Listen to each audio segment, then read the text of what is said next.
Puba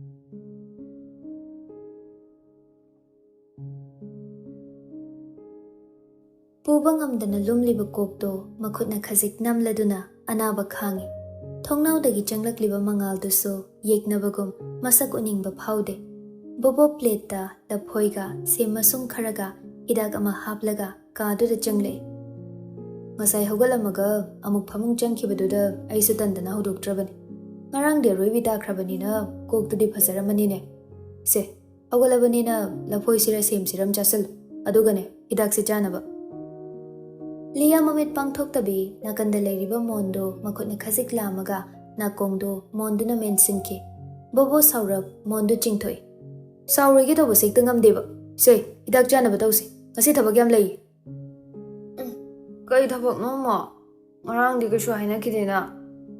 Bobo plate to phamung mathakta thami. Shupliba blanket to so khara chingthoi. As oh hogale. Liya sema sungama lauraga khara chaba howe. Bobo so mana chari badu loiba ngai bagum wa kaishu haide tumin lei. Liya su mataudu khangbagum hidak to chaba hek loibaga hangle.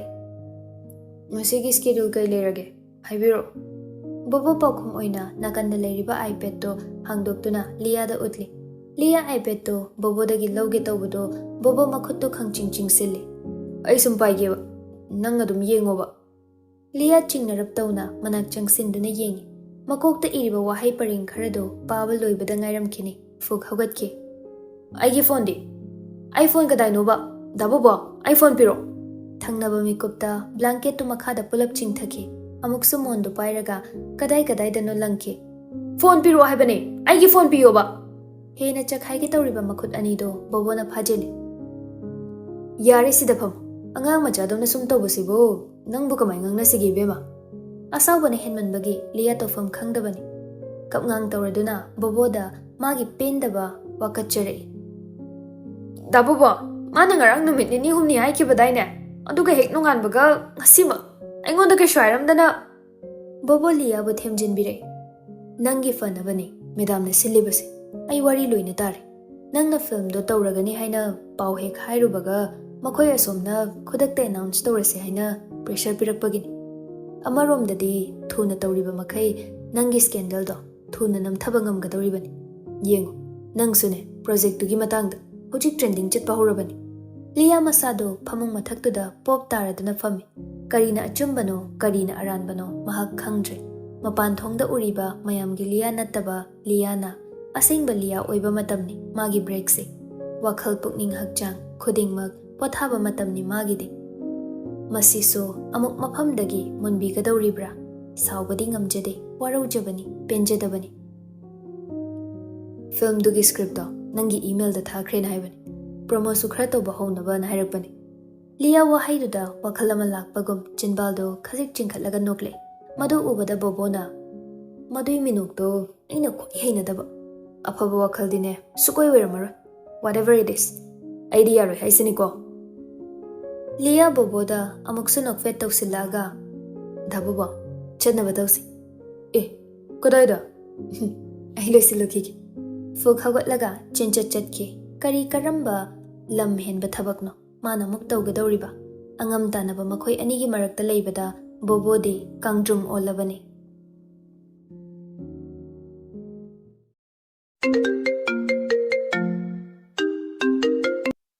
Hello? Thoibishna? Tai. Kamain tawre? Khara farabro? Kashu tawre. Nakalamada phone pairiba sakhen makhatana kari haisige ngahak khanjane. Thabak to khara pothanaba tawre. Hojikti nachanupa su sida leire. Ngasi mabu ai office sida kaubani. Yumdadi wari amata serious oina sanaba yade. Phare. Nakhoi ni na fai khanbado aina support tawgani. Nakhoi gidamak ai leire haibise kaugani. Asumna hek hairakpa sidani juni na khumpham khangdaba inthokpa sungamdaba. Chingsinbasu yadaba. Matam asukoibasi miyamna wahang kaya hanglabasu karisu na chungdana sakhen sana mama machagidamak leplibani. Sakhen. Kaidori Thoibishna. Nangi lamanse mai chana mathang mapok phawba ꯁꯤꯡꯕꯗ ꯂꯣꯏꯕ ꯉꯝꯒꯗꯕ ꯃꯥꯟꯗꯦ꯫ ꯋꯥꯍꯩꯗꯨꯗ ꯅꯣꯛꯐꯦꯠ ꯇꯧꯔꯗꯨꯅ ꯁꯈꯦꯅ ꯄꯥꯎꯈꯨꯝ ꯄꯤꯔꯛꯏ꯫ ꯃꯃꯥꯡꯒꯤ ꯃꯄꯣꯛꯇ ꯑꯩꯅ ꯅꯈꯣꯏꯒꯤ ꯂꯃꯟ ꯌꯥꯝ ꯇꯣꯟꯈꯤꯕꯒꯤꯅꯤ ꯍꯟꯗꯛ ꯃꯄꯣꯛꯇ ꯁꯤꯡꯕ ꯉꯝꯅꯕ ꯅꯈꯣꯏꯒꯤꯗꯃꯛ ꯍꯣꯠꯅꯖꯔꯤꯕꯁꯤ꯫ ꯖꯨꯅꯤ ꯃꯈꯥ ꯇꯥꯅ ꯈꯨꯝꯂꯨꯗ꯭ꯔꯦ꯫ ꯃꯁꯤꯅꯤ ꯃꯥꯒꯤ ꯄꯨꯟꯁꯤ, ꯃꯁꯤꯅꯤ ꯃꯥꯒꯤ ꯂꯥꯏꯕꯛ꯫ ꯃꯥꯒꯤ ꯁꯦꯀ꯭ꯔꯦꯇꯔꯤꯅ ꯊꯣꯡ ꯊꯤꯟꯗꯨꯅ ꯍꯥꯡꯗꯣꯛꯂꯒ ꯆꯪꯂꯛꯄꯗ ꯐꯣꯟꯗꯨ ꯊꯝꯃꯤ꯫ ꯃꯦꯗꯥꯝ, ꯅꯨꯄꯥ ꯑꯃꯅ ꯃꯦꯗꯥꯝꯕꯨ ꯎꯅꯅꯤ ꯍꯥꯏꯗꯨꯅ ꯂꯥꯛꯏ꯫ ꯑꯩꯅ ꯉꯥꯏꯍꯥꯛ ꯉꯥꯏꯕꯤꯌꯨ ꯍꯥꯏꯕꯕꯨ ꯃꯦꯗꯥꯝꯅ ꯍꯦꯛ ꯂꯥꯛꯄꯒ ꯆꯪꯉꯛꯎ ꯍꯥꯏꯔꯤ꯫ ꯀꯅꯥꯅꯣ? ꯀꯩ ꯃꯃꯤꯡ ꯀꯧꯏ? ꯌꯥꯏꯆꯦꯟꯕ ꯀꯧꯏ ꯍꯥꯏ꯫ ꯌꯥꯏꯆꯦꯟꯕ ꯂꯥꯛꯑꯦ ꯍꯥꯏꯅ ꯄꯥꯎꯗꯨ ꯈꯛ ꯇꯝꯕꯤꯌꯣꯅ ꯍꯥꯏꯔꯛꯑꯦ꯫ ꯐꯔꯦ, ꯆꯪꯍꯜꯂꯣ꯫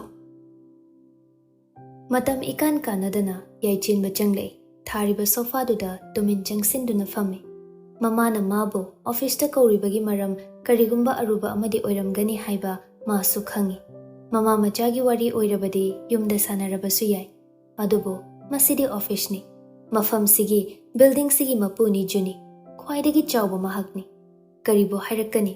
ꯆꯤꯡꯅꯗꯕ ꯉꯝꯗꯦ ꯌꯥꯏꯆꯦꯟꯕꯁꯨ꯫ ꯇꯞꯅ ꯃꯆꯥꯕꯨ ꯀꯧꯔꯛꯏ꯫ ꯏꯃꯥꯒꯤ ꯌꯥꯏ꯫ ꯏꯃꯥ, ꯏꯆꯥꯗ ꯉꯁꯤꯗꯤ ꯋꯥꯐꯝ ꯑꯃ ꯍꯧꯗꯣꯛꯀꯦ꯫ ꯑꯩ ꯋꯥ ꯀꯣꯏꯊꯣꯛꯂꯒ ꯍꯥꯏꯕ ꯍꯩꯇꯦ ꯍꯥꯏꯕ ꯅꯪ ꯈꯪꯂꯤꯕꯗꯨꯅꯤ꯫ ꯉꯁꯤꯃꯛ ꯋꯥꯐꯝꯁꯦ ꯈꯟꯅꯁꯤ꯫ ꯉꯁꯤꯃꯛ ꯏꯃꯥ ꯏꯆꯥ ꯋꯥꯔꯦꯞ ꯂꯧꯁꯤ꯫ ꯌꯥꯏꯆꯦꯟꯕ ꯃꯃꯥꯒꯤ ꯋꯥꯍꯩꯗꯨꯗ ꯄꯥꯈꯠꯄꯁꯨ ꯐꯥꯎꯏ, ꯆꯤꯡꯅꯕꯁꯨ ꯄꯣꯛꯏ꯫ ꯀꯔꯤ ꯃꯇꯥꯡ ꯑꯣꯏꯔꯕꯅꯣ ꯏꯃꯥ? ꯖꯨꯅꯤ ꯃꯆꯥꯒꯤ ꯃꯅꯥꯛꯇ ꯆꯪꯁꯤꯜꯂꯛꯇꯨꯅ ꯐꯝꯃꯤ꯫ ꯏꯃꯥꯁꯦ ꯊꯕꯛ ꯌꯥꯝꯃꯟꯗꯅ ꯀꯣꯛꯁꯦ ꯄꯨꯕꯗ ꯋꯥꯔꯦꯅꯦ꯫ ꯅꯪꯁꯨ ꯑꯩꯒꯤ ꯃꯇꯦꯡ ꯈꯔ ꯄꯥꯡꯕ ꯍꯧꯔꯁꯤ꯫ ꯍꯌꯦꯡꯗꯒꯤ ꯁꯤꯗ ꯅꯪꯁꯨ ꯊꯕꯛ ꯇꯧꯕ ꯍꯧꯔꯣ꯫ ꯀꯔꯤꯅ ꯀꯔꯤꯅꯣ ꯍꯥꯏꯕꯗꯣ ꯅꯪꯁꯨ ꯇꯝꯁꯤꯟꯕ ꯈꯪꯖꯤꯟꯕ ꯍꯧꯕ ꯌꯥꯔꯦ꯫ ꯃꯇꯝ ꯈꯔꯒꯤ ꯃꯇꯨꯡꯗꯗꯤ ꯈꯨꯗꯤꯡꯃꯛ ꯅꯪꯒꯤ ꯈꯨꯠꯇ ꯇꯥꯍꯧꯒꯗꯕ ꯂꯩꯔꯕꯅꯤ꯫ ꯌꯥꯏꯆꯦꯟꯕ ꯃꯃꯥꯅ ꯑꯁꯨꯛ ꯊꯨꯅ ꯂꯦꯞꯁꯤꯜꯂꯛꯄ ꯋꯥꯔꯦꯞꯇꯣ ꯃꯍꯥꯛ ꯌꯥꯅꯤꯡꯕ ꯐꯥꯎꯗꯦ꯫ ꯈꯟꯅꯕꯒꯤ ꯋꯥꯐꯝ ꯍꯥꯏꯕꯗꯨ ꯁꯨꯡꯌꯥꯎ ꯌꯥꯎꯗ꯭ꯔꯦ꯫ ꯆꯦꯟꯕ ꯌꯥꯗꯕ ꯊꯧꯗꯥꯡ ꯑꯃ ꯈꯪꯍꯧꯗꯅ ꯃꯃꯥꯡꯗ ꯈꯤꯜꯂꯒ ꯊꯝꯖꯤꯜꯂꯛꯄꯒꯨꯝꯕꯅꯤ꯫ ꯏꯃꯥ, ꯋꯥꯐꯝꯁꯦ ꯈꯔ ꯊꯨꯃꯟꯕ꯭ꯔꯥꯅ ꯈꯜꯂꯤ꯫ ꯑꯩꯅ ꯌꯨꯝ ꯊꯣꯛꯂꯝꯗꯥꯏꯗꯁꯨ ꯍꯥꯏꯖꯈꯤꯕꯗꯨꯅꯤ꯫ ꯑꯦꯠꯂꯤꯁ ꯆꯍꯤ 3 yearsꯇꯤ ꯑꯩꯒꯤ ꯅꯤꯡꯇꯝꯕ ꯄꯤꯕꯤꯌꯨ꯫ ꯄꯤꯁꯛ ꯄꯤꯛꯂꯤꯉꯩꯗꯒꯤ ꯑꯩꯕꯨ ꯏꯔꯝꯗꯝ ꯏꯃꯥ ꯂꯩꯕꯥꯛꯁꯤꯗꯒꯤ ꯂꯥꯞꯅ ꯊꯝꯕꯤꯔꯛꯄꯅꯤ꯫ ꯑꯩꯁꯨ ꯈꯪꯏ ꯏꯃꯥꯒꯤꯗꯤ ꯑꯩ ꯅꯠꯇꯅ ꯀꯅꯥꯁꯨ ꯂꯩꯇꯦ ꯍꯥꯏꯕ꯫ ꯑꯩꯒꯤ ꯈꯨꯠꯇ ꯂꯣꯏꯅ ꯇꯥꯔꯛꯀꯅꯤ ꯍꯥꯏꯕ ꯑꯩ ꯀꯥꯎꯖꯗꯦ꯫ ꯑꯩꯒꯤ ꯔꯦꯁꯄꯣꯟꯁꯤꯕꯤꯂꯤꯇꯤꯁꯇꯒꯤ ꯑꯩ ꯃꯥꯏ ꯂꯩꯗꯨꯅ ꯈꯛ ꯆꯦꯜꯂꯨ꯫ ꯏꯃꯥ, ꯆꯍꯤ 3ꯒꯤ ꯃꯇꯨꯡ ꯑꯩ ꯏꯃꯥꯅ ꯍꯥꯏꯕ ꯈꯨꯗꯤꯡꯃꯛ ꯂꯣꯏꯅꯃꯛ ꯌꯥꯖꯒꯦ꯫ ꯑꯗꯨꯕꯨ ꯃꯁꯤꯒꯤ ꯃꯃꯥꯡꯁꯤꯗꯤ ꯑꯩꯁꯨ ꯑꯩꯒꯤ ꯐ꯭रीडम ꯈꯔ ꯄꯥꯝꯃꯤ꯫ ꯖꯨꯅꯤ ꯁꯥꯎꯕꯒꯤ ꯃꯍꯨꯠ ꯅꯣꯛꯊꯣꯔꯛꯏ꯫ ꯌꯥꯏꯆꯦꯟꯕ ꯏꯉꯛꯉꯛꯅ ꯃꯃꯥꯗ ꯌꯦꯡꯉꯤ꯫ 3 ꯍꯥꯏꯕ ꯃꯁꯤꯡꯁꯦ ꯑꯩꯒꯤ ꯌꯦꯛꯅꯕ ꯑꯣꯏꯍꯟꯒꯗꯧꯔꯦ ꯅꯈꯣꯏꯅ꯫ ꯑꯃꯁꯨ ꯊꯥ 3, ꯅꯪꯁꯨ ꯆꯍꯤ 3꯫ ꯃꯊꯟꯇ ꯖꯨꯅꯤ ꯅꯣꯛꯂꯤ꯫ ꯌꯥꯏꯆꯦꯟꯕ ꯃꯃꯥꯒꯤ ꯋꯥꯍꯩꯁꯤꯡꯗꯨ ꯚꯥꯞ ꯇꯥꯕ ꯉꯝꯗꯦ꯫ ꯃꯈꯥ ꯇꯥꯅ ꯋꯥ ꯑꯃꯨꯛ ꯍꯥꯏꯔꯛꯏ꯫ ꯏꯃꯥ, ꯑꯩ ꯑꯣꯐꯤꯁꯀꯤ ꯊꯕꯛꯁꯤ ꯍꯧꯖꯤꯛꯀꯤ ꯑꯣꯏꯅ ꯇꯧꯅꯤꯡꯕ ꯐꯥꯎꯗꯦ꯫ ꯑꯩ ꯑꯥꯎꯠꯗꯣꯔ ꯑꯦꯛꯇꯤꯚꯤꯇꯤꯁꯅ ꯍꯦꯟꯅ ꯇꯧꯅꯤꯡꯉꯤ꯫ ꯃꯐꯝ ꯀꯌꯥꯗ ꯆꯠꯄ ꯄꯥꯝꯃꯤ꯫ ꯑꯣꯐꯤꯁ ꯋꯥꯔꯛꯁꯦ ꯑꯩ ꯏꯁꯥꯁꯦ ꯏꯐꯨꯟ ꯐꯨꯡꯒꯠꯂꯤ꯫ ꯑꯩ ꯄꯥꯝꯗꯦ꯫ ꯖꯨꯅꯤ ꯃꯆꯥꯒꯤ ꯄꯥꯎꯈꯨꯝꯗꯨ ꯃꯍꯥꯛ ꯌꯥꯅꯤꯡꯕ ꯄꯣꯛꯇꯦ꯫ ꯍꯟꯗꯛꯀꯤ ꯑꯉꯝ ꯇꯥꯟꯅꯕꯁꯤꯁꯨ ꯀꯅꯥꯅꯕꯨ ꯉꯝꯒꯗꯧꯔꯤꯕꯅꯣ? ꯇꯥꯟꯖꯥꯗꯨꯗ ꯐꯣꯟꯒꯤ ꯔꯤꯡ ꯈꯤꯡꯂꯛꯏ꯫ ꯍꯜꯂꯣ ꯃꯦꯗꯥꯝ, ꯃꯈꯥꯗ ꯀꯦꯟꯇꯤꯟꯗ ꯀꯩꯗꯧꯔꯦ? ꯃꯦꯗꯥꯝ, ꯂꯤꯌꯥꯗꯣ ꯀꯦꯟꯇꯤꯟꯗ ꯐꯝꯂꯒ ꯃꯥꯒꯤ ꯃꯨꯚꯤꯒꯤ ꯄ꯭ꯔꯣꯃꯣꯁꯟꯅꯦ ꯍꯥꯏꯗꯅ ꯂꯥꯏꯚꯁꯨ ꯊꯥꯔꯤ꯫ ꯑꯗꯨꯒ ꯂꯨꯔꯤꯕꯗꯤ ꯃꯍꯥꯛꯅ ꯉꯁꯤ ꯑꯔꯥꯛꯄ ꯃꯤ ꯈꯨꯗꯤꯡꯃꯛ ꯃꯥꯒꯤ ꯇ꯭ꯔꯤꯠꯅꯤ꯫ ꯀꯦꯟꯇꯤꯟꯗꯒꯤ ꯆꯥꯅꯤꯡꯕ ꯆꯥꯎ ꯍꯥꯏꯅ ꯂꯥꯎꯊꯣꯛꯄꯗꯒꯤ ꯑꯦꯝꯄ꯭ꯂꯣꯌꯤ ꯑꯌꯥꯝꯕ ꯂꯣꯏꯅ ꯀꯦꯟꯇꯤꯟꯗ ꯑꯣꯝꯁꯤꯟꯗꯨꯅ ꯂꯩꯔꯤ꯫ ꯃꯔꯛ ꯃꯔꯛꯇ ꯃꯥꯒꯤ ꯂꯥꯏꯚꯇ ꯑꯦꯝꯄ꯭ꯂꯣꯌꯤꯁꯤꯡꯗꯨꯁꯨ ꯎꯠꯄ ꯌꯥꯎꯏ꯫ ꯂꯤꯌꯥꯒꯤ ꯂꯥꯏꯚꯇ ꯌꯥꯎꯕ ꯐꯪꯖꯔꯕꯗꯤ ꯍꯥꯏꯗꯅ ꯑꯃꯨꯛꯇꯣꯏꯕ ꯃꯌꯥꯝꯁꯦ ꯃꯦꯗꯥꯝ ꯃꯑꯣꯡ ꯑꯃ ꯇꯥꯗ꯭ꯔꯦ꯫ ꯖꯨꯅꯤ ꯃꯗꯨ ꯇꯥꯕꯗ ꯈꯣꯏꯗꯧ ꯁꯥꯎꯒꯠꯄꯅ ꯇꯧꯐꯝ ꯈꯪꯗꯦ꯫ ꯂꯤꯌꯥꯅ ꯂꯝ ꯍꯦꯟꯗꯨꯅ ꯃꯥꯒꯤ ꯃꯊꯛꯇ ꯂꯃꯟ ꯈꯨꯝꯂꯤꯕꯅꯤ ꯍꯥꯏꯕ ꯖꯨꯅꯤꯁꯨ ꯈꯪꯏ꯫ ꯁꯦꯀ꯭ꯌꯨꯔꯤꯇꯤꯁꯤꯡꯗꯨ ꯀꯔꯤ ꯇꯧꯔꯒ ꯂꯩꯒꯦ?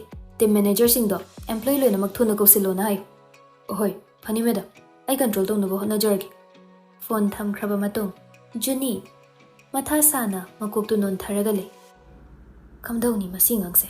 ꯑꯇꯣꯞꯅ ꯂꯣꯏꯅꯕ ꯂꯨꯒꯗꯧꯔꯤꯗ꯫ ꯌꯥꯏꯆꯦꯟꯕ ꯃꯃꯥꯒꯤ ꯃꯇꯧꯗ ꯄꯥꯈꯠꯅ ꯍꯪꯖꯔꯛꯏ꯫ ꯏꯃꯥ, ꯀꯩꯗꯧꯕ ꯌꯥꯎꯔꯒꯦ? ꯀꯔꯤ ꯄ꯭ꯔꯣꯕ꯭ꯂꯦꯝ ꯊꯣꯛꯄꯅꯣ? ꯖꯨꯅꯤ ꯈꯣꯟꯖꯦꯜꯗꯨꯗ ꯃꯃꯥꯏ ꯈꯖꯤꯛ ꯅꯣꯟꯈꯠꯂꯛꯏ꯫ ꯄ꯭ꯔꯣꯕ꯭ꯂꯦꯝ ꯑꯃ ꯂꯣꯏꯗ꯭ꯔꯤꯉꯩ ꯑꯃ ꯑꯃꯨꯛ꯫ ꯖꯨꯅꯤ ꯋꯥꯈꯜ ꯑꯃ ꯈꯪꯂꯥꯛ ꯂꯥꯛꯄꯒꯨꯝ ꯃꯆꯥꯅꯨꯄꯥꯗ ꯃꯨꯟꯅ ꯌꯦꯡꯂꯒ ꯇꯞꯅ ꯍꯥꯏꯔꯛꯏ꯫ Nangi pisumda taariba daag. Yaichenba swai lawi. Mangonda amuk onsilakpaduda masado pakhatli.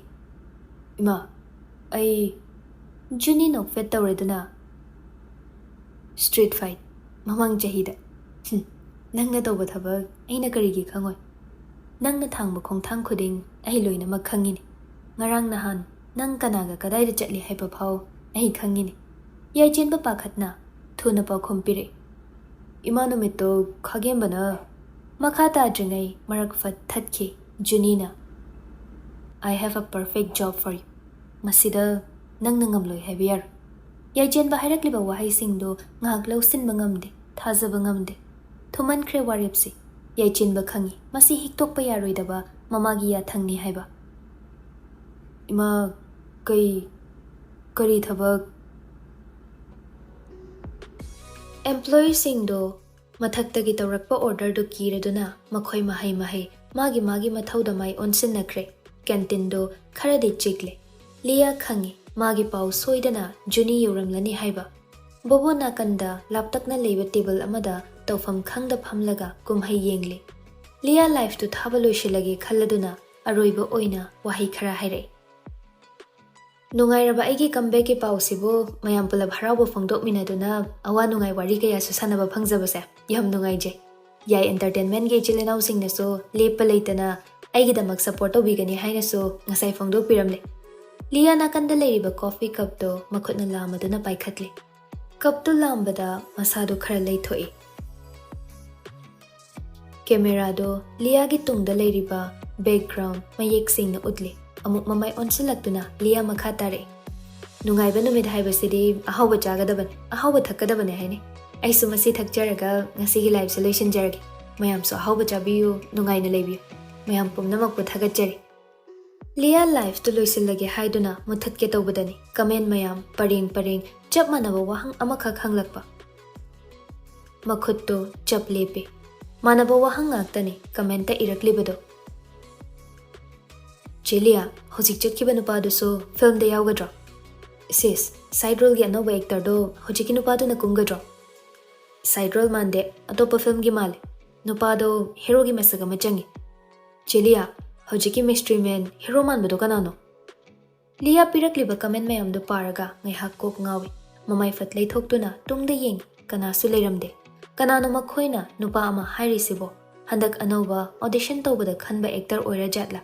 Lia life to muthatlaga save tawsili ko na yumda life to mukiyenge khanbane laptak na famli ba bobo makhut khattuna kawe dabubo chalase madam di unararoi yarani mission accomplish bobo upai leita khamlamba gari du tamna chatli yumda makhoi ani hanminnare yum hek yobaga Lia Twitter da trending chatli ba sing du yeng #LiaMysteryman #Lia Life New Fish #New Crush Thanks Lia #Lia Comeback #Lia K Lia magi film duna maningda oina leiraga ngasai sakhangdaba nupaduna oina makokta trending chatpadu uraga masadu sauningbana tawfam khangde what the heck kanano nupasibo kaya masak phajabano kaya magun leibano bobo suliana marum solibadu taraduna manakta changsile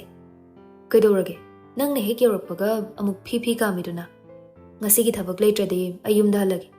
Lia bobogi makhutu khangchingchingaga sofa da famthali.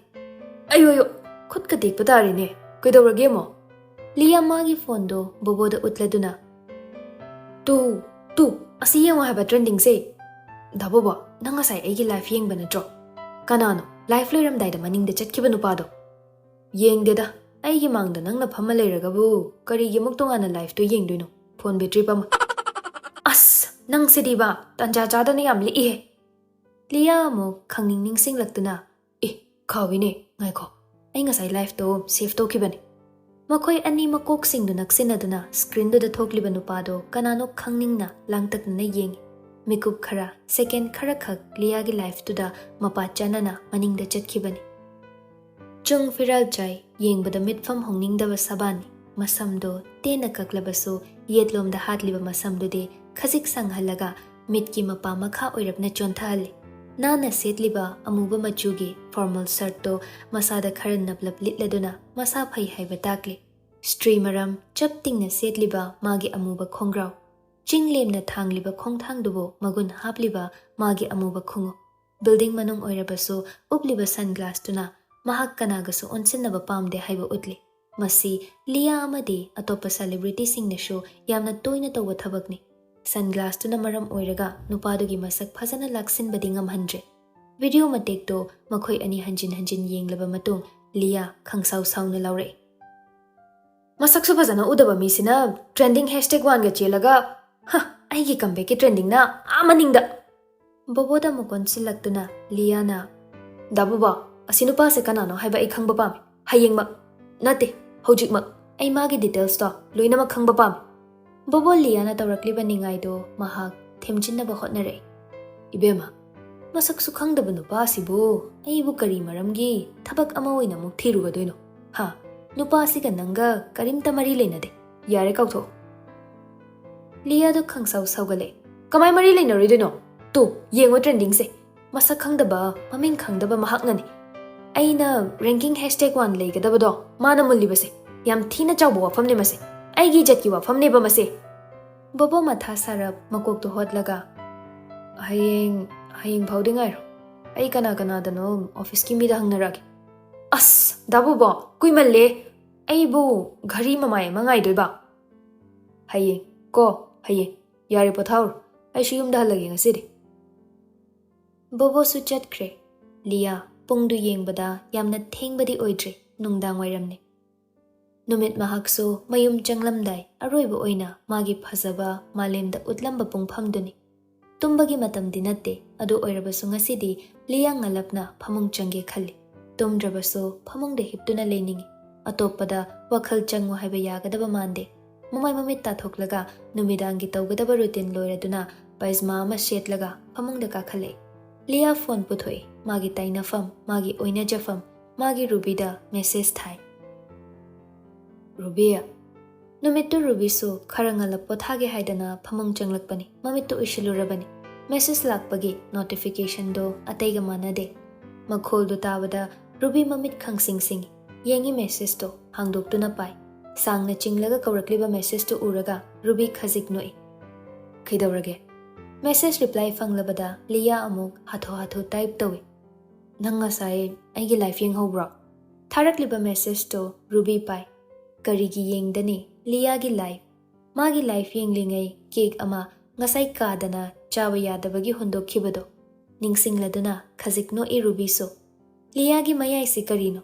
Ngasina ahanba natte coffee shamlingai daso kaptagi coffee pathokpa kaya chini hapa kauramba kaya. Customer gi order piba kauba kaya loiba naide magi mayai na ngawhaliba mayamse adubu mayamse hairubadi yade khudingmak losinduna tentak na pau khumpire yengi hobadagi loiba phawba yengi thuna muk Lia dagi reply phangi ngasai life loiram daida nupa ma yawbudo masak su khangde maming su khangde aduga adoi nupa do noina #1 da trending chatliba aigi film dona amaningda. Even aigi fans na phawba nupadu da loina lupkhrabra kainom tawri.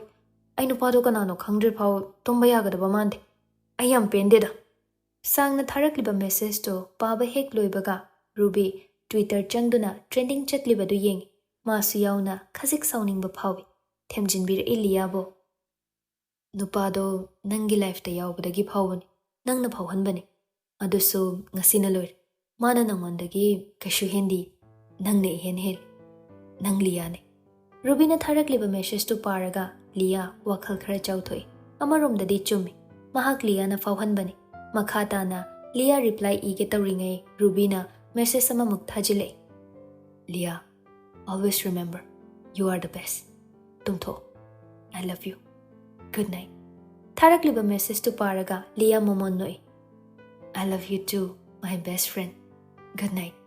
Ruby lakliba message to hangdrabasu kari oiramgani haiba mahak khangi adubo hangdoktuna dumakpai makhata na thanadre. Lia gi hapliba photo do Ruby tumin yeng lonthokdaba mamiduda makhutna tapna khajiknal sor asangba ma hondoktuna Ruby mamit tapna uisinki taibang sidagi manglangi ipakta tawbana ꯍꯦꯟꯅ ꯅꯨꯡꯉꯥꯏꯔꯕ꯭ꯔꯥ?